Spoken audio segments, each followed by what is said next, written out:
Hello, good people. This is Andrea Michelle, and I am sharing something that I haven't shared to my YouTube in a long time. I haven't shared anything to my YouTube channel in quite some time.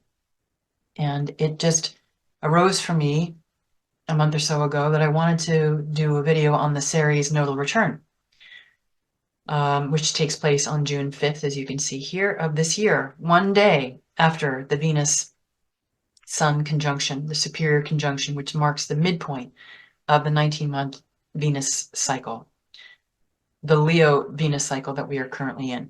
Okay, so in the liner notes, I'm going to put links to the discovery chart webinar that I did last fall on the different asteroid goddesses and dwarf planets. And if you're interested in knowing more about how I interpret the discovery chart, you're welcome to go there and find out. I'm not going to spend a lot of time going over the particulars of the discovery chart here for that very reason, because it's available on my website. I'm also going to put in the liner notes a video that I did on this YouTube channel a couple years ago, a very long, well, I should say in-depth, it's about an hour, video on Ceres and her archetype. So you're welcome to look at that for a little bit more insight and information as well. So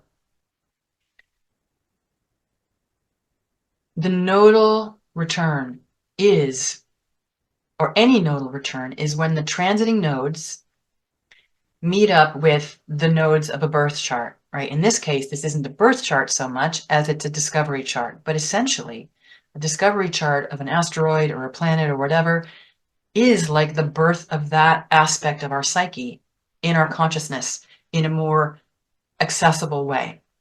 We don't have to be conscious of it, but it's available and accessible to us if we go there.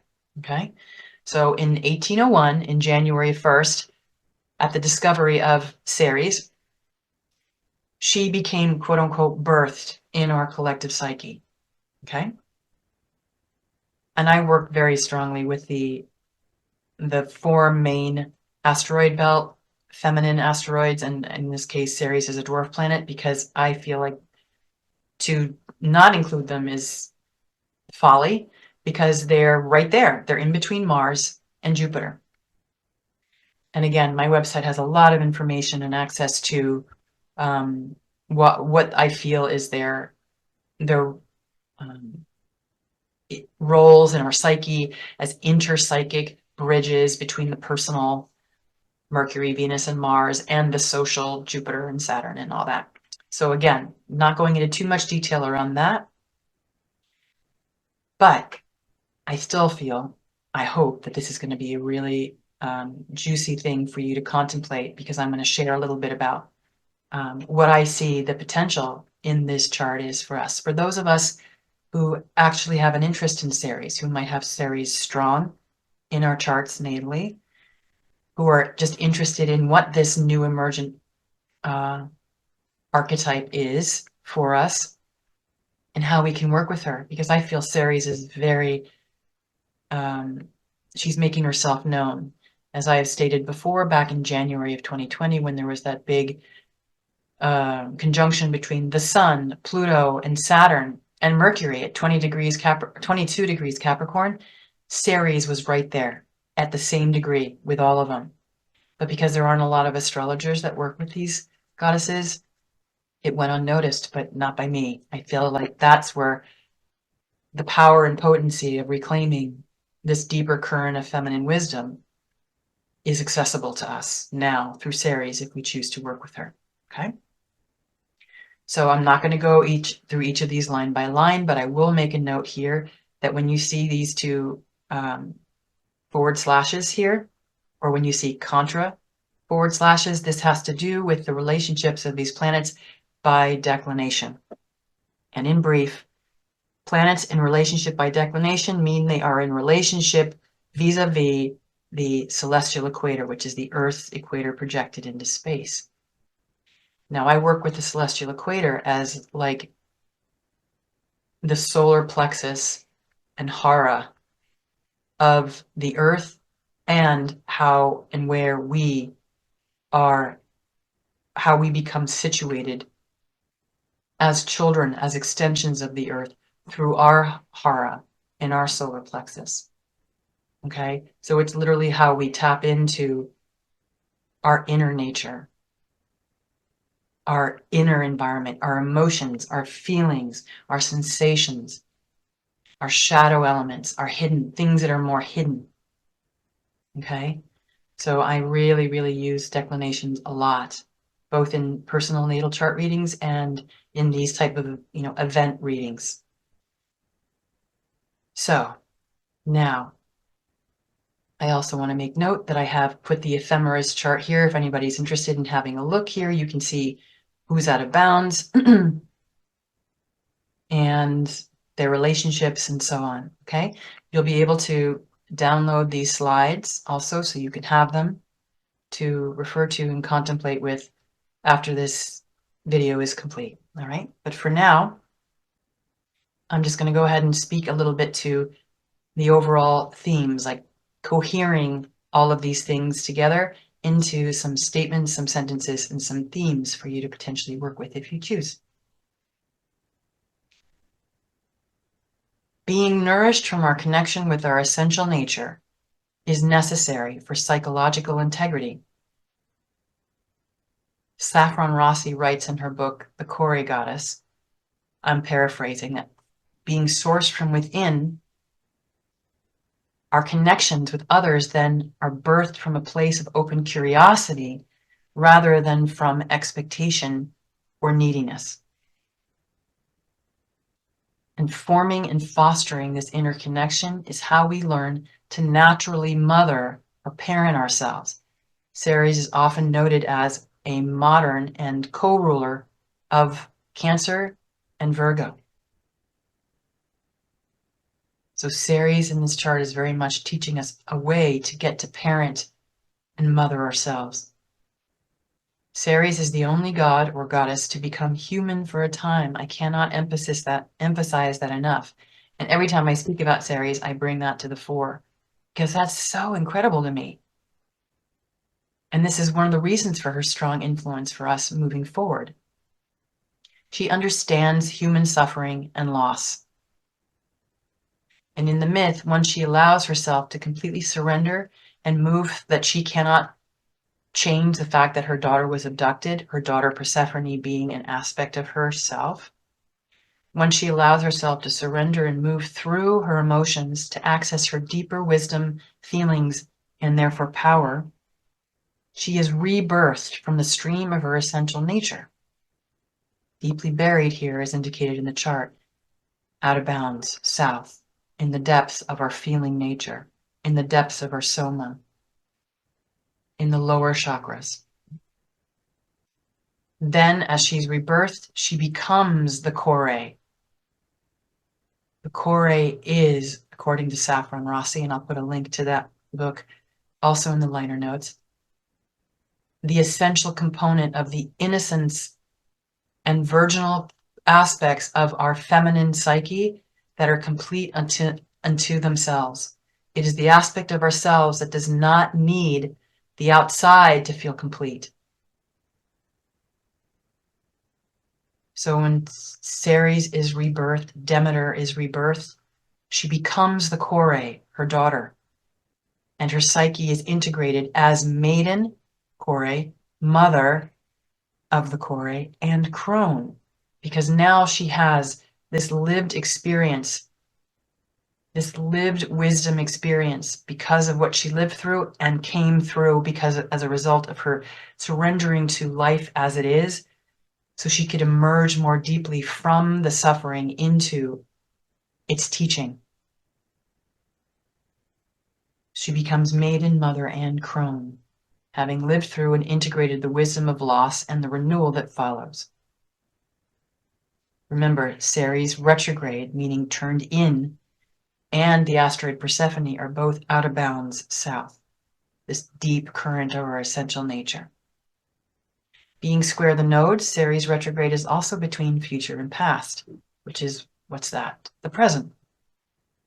We can mature by finding balance between our passion to make things happen and developing the patience to act when the time is appropriate so that our efforts can be sustainable and we can gauge moment to moment whether or not we need to continue along a certain path or come back a little bit, steep a little bit further in what is here, and then make either a change or continue along the path according to my heart, body's wisdom and natural timing. As a bridging and initiating psychic function, Ceres here is also teaching us how to move from integrity as a unique individual to engaging as a social being and how the two inform each other. This nodal return is also powerful because it happens so close, as I mentioned, to this potent Venus star point, where Venus is literally in the heart of the sun. She's on the opposite side of the sun from Earth. So it's not like in 2012 where she was retrograde and in between the sun and Earth at the start of the cycle. This is where she is in the midpoint of the Leo cycle, but she's still in the heart of the sun. We would be able to see her if she was in front of the sun rather than behind the sun. So super important, super powerful solar feminine transmission happening here. So as I mentioned, Ceres is another emergent archetype of this time and is emphasizing lateral connections here, horizontal connections over hierarchical ones, collaboration over competition, natural leadership, letting go of superficial roles to develop an innate capacity for natural leadership, leading myself first by learning to mother or parent me.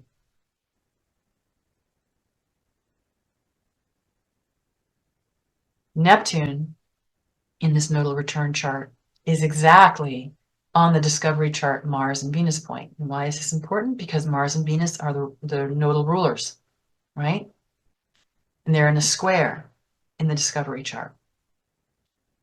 So Neptune here in the nodal return chart can offer the opportunity to dissolve the hard edges, tensions, and incongruencies between what I want and the fear of losing it. Or paradoxically, because we're dealing in the realm of paradox, especially with Gemini and Mercury, the paradox of what I want and the fear of getting it. Dissolving the hard edges, tensions, and incongruencies between what I want and the fear of losing it, or what I want and the fear of getting it. Both true. Neptune here can be blurring inner and outer events and realities so that we no longer have such a hard square contrast between this is the inner life, this is my outer life. We start to notice how the inner and outer are mirroring each other. Juno is very prominent in this chart too. Again, I'm not going to go into the specific aspects, but she's very much about a mirroring function for us in our psyches. And Neptune here can remind us of the primary or the basic glue from which Venus and Mars, even in their differing motivations, emerge from. So Venus represents our feminine wiring, both women and men, in our psyche, and Mars represents our masculine wiring in our psyche, women and men. So Neptune in Pisces, reminding us of the underlying glue or alchemical medium through which the differing motivations of our masculine and feminine can work together for increased coherence, greater consciousness, and loving wholeness. Neptune here on the Mars-Venus discovery chart midpoint can also make resolutions or intentions seem distant, impossible, or out of reach, or too fantastic. We may idealize something, but not be able to get anywhere with it, which can cause some despair or nihilism, or victimization.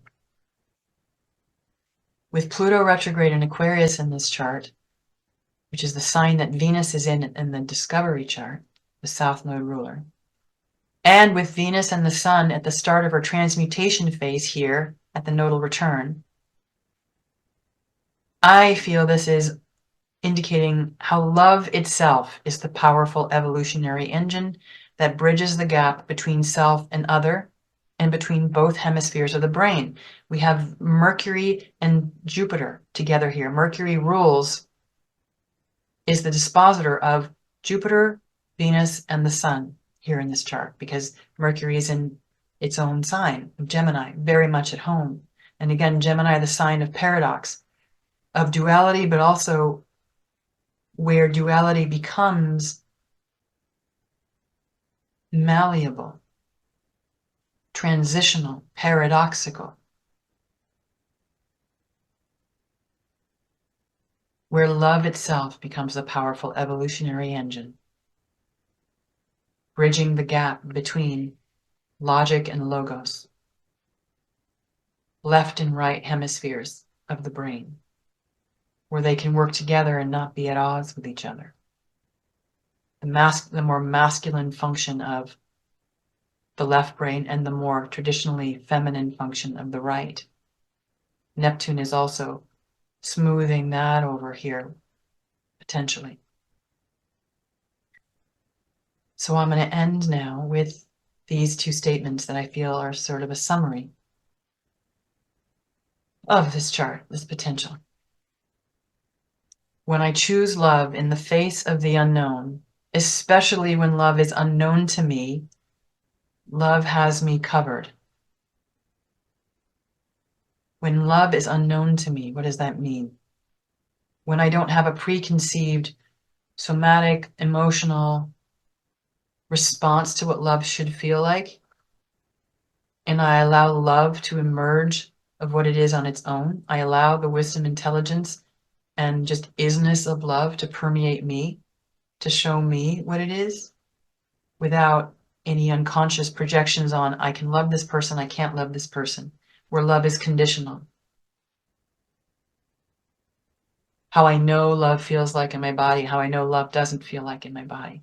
When we can soften those containers, those walls, and allow love to, the unknown constituents of love, to reveal themselves to us, then we know love has me covered. So again, when I choose love in the face of the unknown, especially when love is unknown to me, and when I allow love to be unknown to me, and I'm choosing it anyway, then love has me covered. And I don't have to know why or how. And lastly, courage is an act of love. Love is a courageous choice. Love, generosity, and reciprocity are what move the needle for our evolution. Courage is an act of love. Love is a courageous choice. Love, generosity, and reciprocity are what move the needle for our evolution.